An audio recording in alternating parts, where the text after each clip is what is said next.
Hello students, Shrimati Veena, associate professor in chemistry, government college Nohar. BSc part second में आज का हमारा टॉपिक है फिज़िकल प्रॉपर्टीज़ ऑफ फिनॉल्स। इससे पहले की क्लास में हमने फिनॉल्स के बनाने की विधियों का अध्ययन किया था। तो फिज़िकल प्रॉपर्टीज़ में जैसा कि आप सब जानते हैं, भौतिक अवस्था किस प्रकार की होती है, उनकी बॉइलिंग पॉइंट या मेल्टिंग पॉइंट क्या होते हैं कंपाउंड के, उनमें किस तरह का कलर होता है, किस तरह की उनमें ऑर्डर यानी गंध पाया जाता है, उनकी सॉल्युबिलिटी क्या होती है, वे अम्लीय प्रकृति के हैं या क्षारीय प्रकृति के हैं, इन सब चीज़ों का अध्ययन किया जाता है। हाइड्रोजन बंध अगर किसी में है तो उसका क्या कारण है, इन सब पॉइंट्स का अध्ययन किसी भी कंपाउंड के भौतिक गुण के अंतर्गत किया जाता है। तो सबसे पहले इसमें है वो है फिज़िकल स्टेट। तो जो प्योर फिनोल है वो कलरलेस लिक्विड या क्रिस्टलाइन सॉलिड होते हैं और वायु के संपर्क में आने पर ऑक्सीकरण होने के कारण ये लाल और गुलाबी रंग में परिवर्तित हो जाते हैं। नेक्स्ट पॉइंट है वो है बॉइलिंग पॉइंट। तो फिनॉल्स के बॉइलिंग पॉइंट्स संगत एरोमेटिक हाइड्रोकार्बन्स तथा हेलो एरीन्स की अपेक्षा उच्च होते हैं और इसका जो मुख्य कारण है वो है अल्कोहल्स की ही भांति इनमें पाया जाने वाला इंटरमॉलिक्यूलर हाइड्रोजन बॉन्डिंग, क्योंकि OH समूह होता है जिसमें ऑक्सीजन की विद्युत ऋणात्मकता कार्बन और हाइड्रोजन दोनों से अधिक होती है, तो बॉन्डेड इलेक्ट्रॉन ऑक्सीजन की तरफ डाइवर्ट हो जाते हैं, तो ऑक्सीजन पर या पार्शियल नेगेटिव चार्ज और हाइड्रोजन पर पार्शियल पॉजिटिव चार्ज आ जाता है, कार्बन पर भी। इस प्रकार से हाइड्रोजन बॉन्डिंग जो है इनके अंदर पाई जाती है, जिसके कारण इनके बॉइलिंग पॉइंट्स अपेक्षाकृत उच्च हो जाते हैं। यहाँ एक आप कुछ एग्जांपल देख रहे हैं कंपाउंड्स और उनके बॉइलिंग पॉइंट। तो बेंजीन में देखें, केल्विन में ये टेम्परेचर है 353, C6H5Cl क्लोरोबेंजीन में है 405, ब्रोमोबेंजीन का है 439 और जबकि फिनॉल का है 455।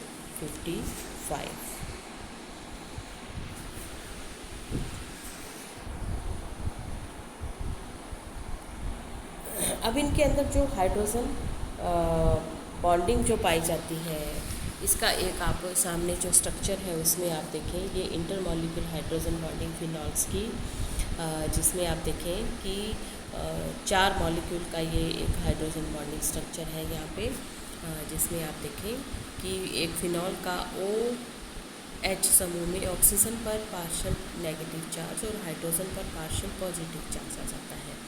तो एक फिनॉल के हाइड्रोजन और दूसरे फिनॉल के ऑक्सीजन के मध्य electrostatic force of attraction create होता है, जो ये हाइड्रोजन बॉन्ड कहलाता है।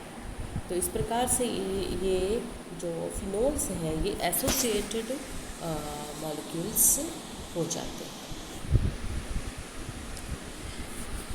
नेक्स्ट पॉइंट में कि अगर फिनॉल के OH समूह की ऑर्थो स्थिति पर अगर NO2 नाइट्रो या C+OH कार्बोक्सिलिक एसिड समूह उपस्थित होता है तो इनका बॉइलिंग पॉइंट अपेक्षाकृत कम हो जाता है। ये बहुत ही इम्पोर्टेंट पॉइंट है फिनॉल का, अगर हम पढ़ाई कर रहे होते हैं तो उस समय कि फिनॉलिक OH समूह के ऑर्थो स्थिति पर नाइट्रो अथवा कार्बोक्सिलिक एसिड ग्रुप उपस्थित हो तो बॉइलिंग पॉइंट अपेक्षाकृत कम हो जाता है, क्योंकि OH समूह नाइट्रो व COH के साथ इंट्रामॉलिक्यूलर हाइड्रोजन बॉन्ड बना लेता है।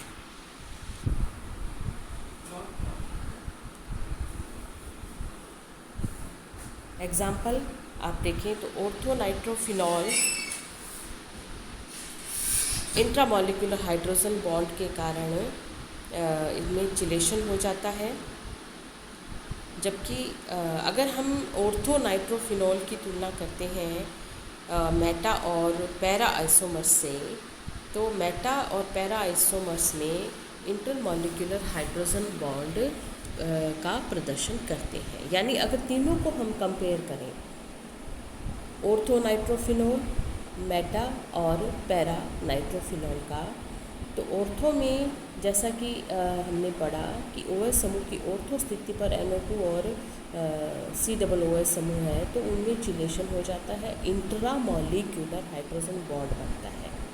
जबकि मेटा और पैरा में इंटरमॉलिक्यूलर हाइड्रोजन बॉन्ड बनता है। यहाँ आप स्ट्रक्चर देख रहे हैं, जो पहली स्ट्रक्चर है वो है ऑर्थो नाइट्रोफिनॉल का इंट्रामॉलिक्यूलर हाइड्रोजन बॉन्ड, जबकि दूसरी स्ट्रक्चर है वो है मेटा नाइट्रोफिनॉल की इंटरमॉलिक्यूलर हाइड्रोजन बॉन्ड की। और ये जो तीसरा स्ट्रक्चर है, ये देख रहे हैं पैरा नाइट्रोफिनॉल का इंटरमॉलिक्यूलर हाइड्रोजन बॉन्ड। तो इस हाइड्रोजन बॉन्ड के कारण इनका जो बॉइलिंग पॉइंट है वो अपेक्षाकृत उच्च हो जाता है। नेक्स्ट पॉइंट आता है कि जो अधिकांश जो फिनॉल्स होते हैं, इनके अंदर अपनी एक अलग अभिलाक्षणिक गंध होती है। एसिडिक नेचर अगर हम देखें तो फिनॉल्स अम्लीय प्रकृति के होते हैं और ये नीले लिटमस पेपर को लाल रंग में बदल देते हैं। नेक्स्ट पॉइंट आता है वो है सोल्युबिलिटी। तो सोल्युबिलिटी की अगर हम बात करते हैं तो ये जल में अल्प विलय या अविलय रहते हैं, परंतु अल्कोहल्स और ईथर में ये बहुत शीघ्रता से घुल जाते हैं।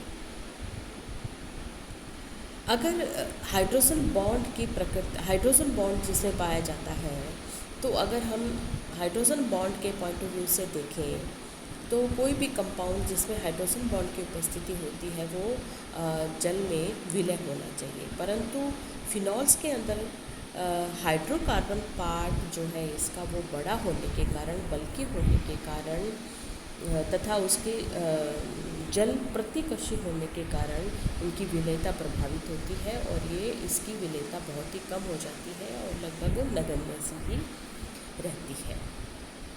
और इस बड़े हाइड्रोकार्बन पार्ट के कारण ही ये ऑर्गेनिक सॉल्वेंट में विलयशील हो जाते हैं। नेक्स्ट पॉइंट आता है फिनॉल की टॉक्सिक प्रकृति होती है, अतः इनको एंटीसेप्टिक व डिसइंफेक्टेंट के रूप में प्रयोग में लाया जाता है। अब अगर इनकी अल्ट्रावायलेट स्पेक्ट्रम की बात करते हैं तो ये अल्ट्रावायलेट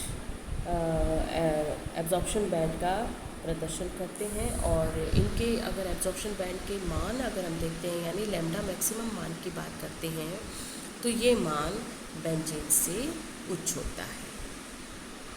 IR स्पेक्ट्रा की अगर हम बात करते हैं तो फिनॉल्स में स्ट्रेचिंग वाइब्रेशन के कारण, मुख्य रूप से जो स्ट्रेचिंग वाइब्रेशन है वो कार्बन ऑक्सीजन जो बॉन्ड है बंध है, इनके स्ट्रेचिंग वाइब्रेशन के कारण ये IR स्पेक्ट्रम का प्रदर्शन करते हैं और 1200 सेंटीमीटर इन्वर्स तथा 1300 से 1400 सेंटीमीटर इन्वर्स के मध्य ये एब्जॉर्प्शन बैंड का प्रदर्शन करते हैं।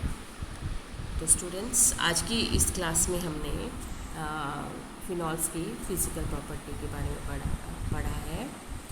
नेक्स्ट क्लास में हम केमिकल प्रॉपर्टीज़ के बारे में पढ़ेंगे। आप सभी अपना और अपने परिवार का विशेष ध्यान रखें। इस कोरोना के पैंडेमिक में, महामारी में आप स्वयं भी मास्क पहने, सभी को मास्क पहनने के लिए प्रेरित करें। साथ ही फिज़िकल डिस्टेंस बनाए रखें और हाथों के हाइजीन का विशेष ध्यान रखें। इन सब चीज़ों का अगर हम ध्यान रखेंगे तो इस कोरोना के प्रकोप से हम अपने आप को और अपने जो भी हमारे सगे संबंधी हैं, हमारा परिवार है, रिश्तेदार है, उन सबको हम इससे बचा सकते हैं।